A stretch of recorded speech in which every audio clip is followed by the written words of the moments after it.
ओम श्री गणेशाय नमः। हरे कृष्णा। मार्गशीर्ष मास अध्याय 12 अखंडित एकादशी व्रत। देव शर्मा ने कहा, इस प्रकार तुम्हारा मन अचानक केशव की ओर लग गया है, अतः मेरे तुम्हारे सैकड़ों जन्मों के संचित पाप नष्ट हो गए हैं। बिना धार्मिक अनुष्ठान किए, बिना तीर्थों में गए तुम करोड़ों पापों से मुक्त हो गए हो।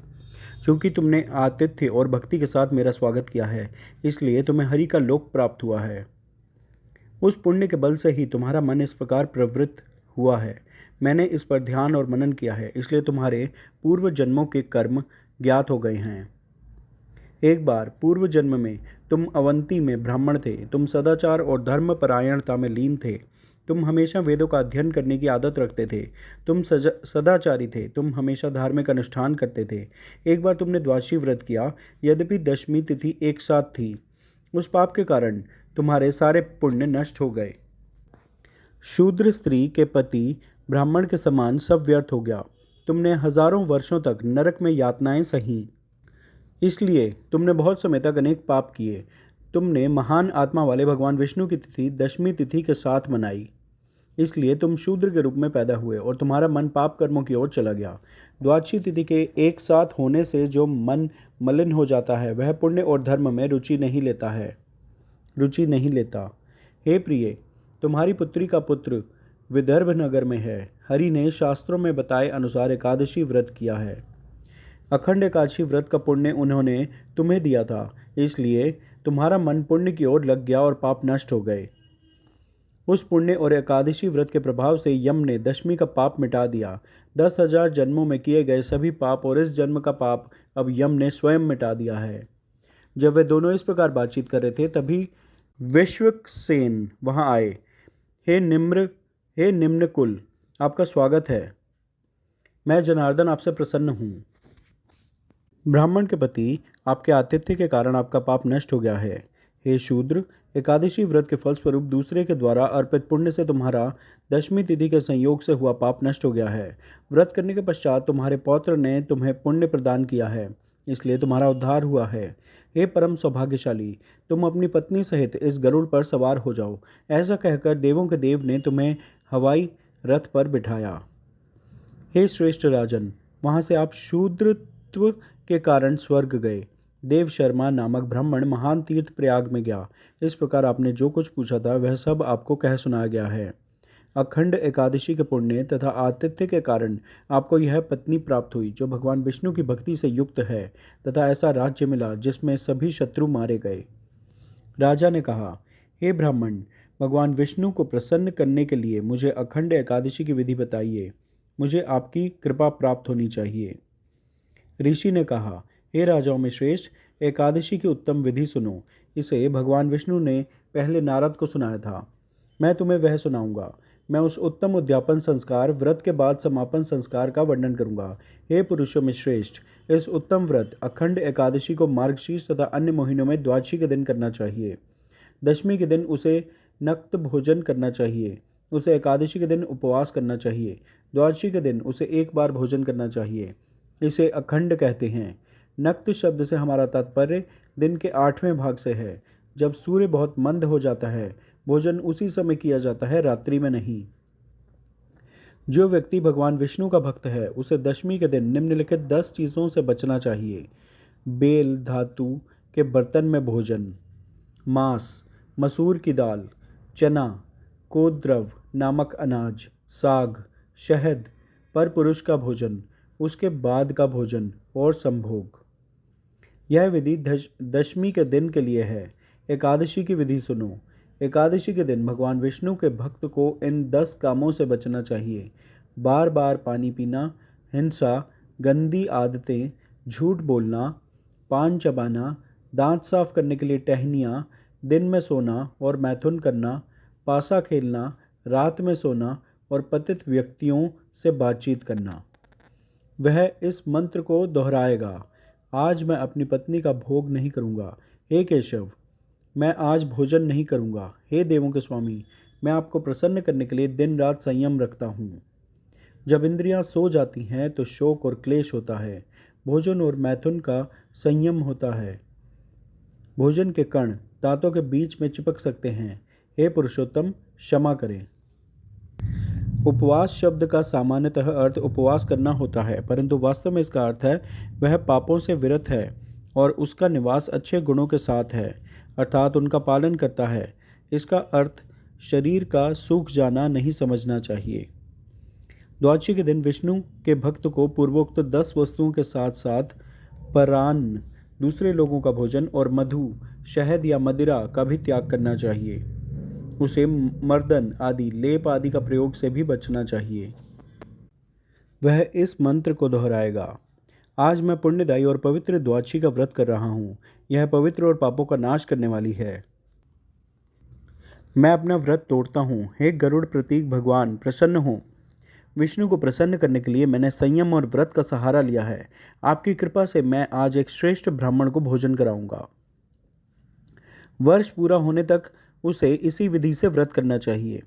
वर्ष पूरा होने पर बुद्धिमान भक्त को उद्यापन करना चाहिए।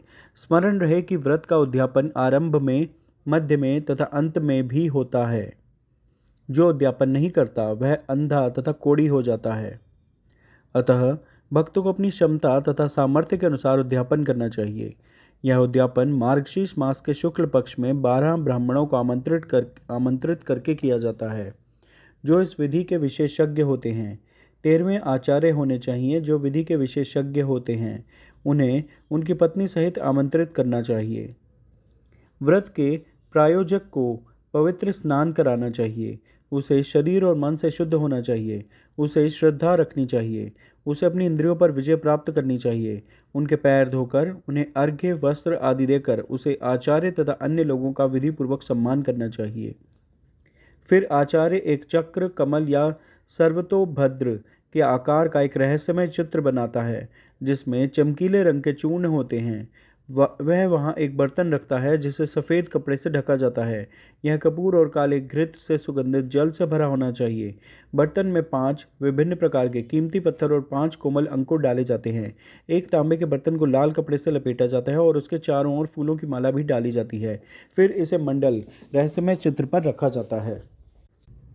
हे राजन, इसके ऊपर लक्ष्मी नारायण की मूर्ति स्थापित करनी चाहिए।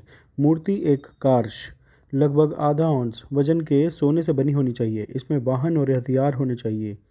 इसकी ऊंचाई 4 अंगुल होनी चाहिए, या इसे अपनी क्षमता के अनुसार बनाया जा सकता है, लेकिन इसमें किसी भी तरह की वित्तीय धोखाधड़ी शामिल नहीं होनी चाहिए। फिर मूर्ति को मंडल में स्थापित करना चाहिए। व्रत को अखंड रखने के लिए सभी 12 के अधिपति की पूजा करनी चाहिए। मंडल के पूर्व में आचार्य को एक शानदार और शुभ शंख रखना चाहिए। हे पांचजन्य, पहले आप समुद्र से उत्पन्न हुए थे और विष्णु ने आपको अपने हाथों में धारण किया था। आपको सभी देवताओं ने बनाया था। आपको नमस्कार है। तत्पश्चात उसे मंडल के उत्तर में एक ऊंची भूमि पर वेदी बनानी चाहिए। संकल्प के बाद वेदों में वर्णित वैष्णव मंत्रों के साथ हवन करना चाहिए। उसे अपने स्थान पर विष्णु को स्थापित करना चाहिए। उसे हरि को स्थापित करना चाहिए और पुरुष सूक्त तथा पुराणों के शुभ मंत्रों से उनकी पूजा करनी चाहिए। नैवेद्य के रूप में अनेक प्रकार के मिष्ठान बनाने चाहिए। धूप, दीप तथा अन्य प्रसाद अर्पित करने के बाद उसे निराजन की रस्म पूरी करनी चाहिए। यक्ष, कर्दम, कपूर, अगलोचम, कस्तूरी और ककोल, एक प्रकार का पौधा जिसके फल में मोम जैसा सुगंध होता है, का मिश्रण से पूजा करने के बाद उसे कल्याण के लिए शुभ मंत्रों का उच्चारण करते हुए ब्राह्मणों के साथ परिक्रमा करनी चाहिए। फिर हे राजन, साष्टांग प्रणाम करना चाहिए। इसके बाद ब्राह्मणों को जप करना चाहिए। सबसे पहले आचार्य जप करें, उसके बाद क्रम से अन्य जप करें। जप के लिए सूक्त हैं पवमानीय, मधु सूक्त और मंडल ब्राह्मण। निम्नलिखित मंत्रों को दोहराना चाहिए। तेजोसी आदि, शुक्रज आदि, वाचम आदि। ब्रह्म सामण के बाद फिर निम्न बातें भी कहें। पवित्रवंतम आदि, सूर्यस्य, विष्णुर महास आदि। जप के अंत में उसे विष्णु को सहायक वस्तुओं के साथ कलश पर रखना चाहिए। सूर्योदय के समय होम को उचित क्रम में करना चाहिए। आरंभ में कलश स्थापित करना चाहिए। विधिपूर्वक पूजन के पश्चात भगवान की स्तुति करनी चाहिए। तत्पश्चात आवश्यक चरु से होम करना चाहिए। यज्ञ की अग्नि प्रज्वलित करनी चाहिए तथा अग्नि देवता से संबंधित अनुष्ठान ग्रह सूत्र में बताए गए तरीके से करने चाहिए। भक्त को 2 प्रकार के चरु बनाने चाहिए, अर्थात दूध की खीर और वैष्णव चरु। तत्पश्चात अनुष्ठान कर्मण की सिद्धि के लिए घी में भिगोई हुई पलाश की टहनियों को इदम विष्णु मंत्र का उच्चारण करते हुए अग्नि में समर्पित करना चाहिए। तत्पश्चात 4 बार घी लेकर उत्तम आहुति देनी चाहिए। होम की संख्या 101 होनी चाहिए। तिल के बीजों से हवन की संख्या दुगनी होनी चाहिए। वैष्णव होम के बाद उसे गृह यज्ञ आरंभ करना चाहिए। बलि की टहनियों से चहुर होम करना चाहिए और उसके बाद तिल के बीजों से हवन करना चाहिए। दोनों अवसरों पर स्वस्ति वाचन, कल्याण के लिए पवित्र मंत्र का पाठ का अनुष्ठान करना चाहिए और फिर पूजा करनी चाहिए। तत्पश्चात भक्त को ऋत्विकों को गाय आदि तथा धन भेंट करना चाहिए। भगवान की प्रसन्नता के लिए ब्राह्मण को विधि के अनुसार दान दिया जाता है। दुधारू गाय तथा या एक शानदार बैल भी भेंट करना चाहिए। तत्पश्चात ब्राह्मणों को 13 पद भूमि के टुकड़े देने चाहिए। आचार्य तथा उनकी पत्नी को वस्त्र देकर संतुष्ट करना चाहिए। उन्हें तुला पुरुष आदि 16 प्रकार के उत्तम दान देकर संतुष्ट करने के पश्चात अनुयायियों को भी संतुष्ट करना चाहिए तथा जल से भरे हुए तथा वस्त्र से लिपटे हुए 25 घड़े समर्पित करने चाहिए। जब पारणक उपवास तोड़ना किया जाता है तब रात्रि में अधिक दान करना चाहिए। स्वजनों को उनकी पसंद का भोजन देना चाहिए। तत्पश्चात धन सहित पूरा घड़ा आचार्य को देना चाहिए। पूरा घड़ा समर्पित करने से व्यक्ति का कार्य पूर्ण होता है। उसे उपवास व्रत का लाभ प्राप्त करना चाहिए तथा तीर्थ में स्नान करना चाहिए। उसने ब्राह्मणों से वार्तालाप किया है, अतः उसे इसका पूर्ण फल मिलेगा। यदि उसने एकादशी व्रत कर लिया है किंतु घर में पर्याप्त धन नहीं है तो अपनी क्षमता के अनुसार उद्यापन तथा अन्य कर्मकांड अवश्य करने चाहिए।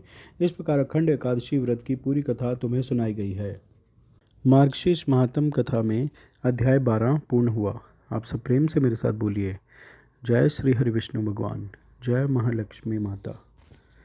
कृपया इस वीडियो को लाइक व शेयर करें, मेरे चैनल सब्सक्राइब करें। धन्यवाद। हरे कृष्णा।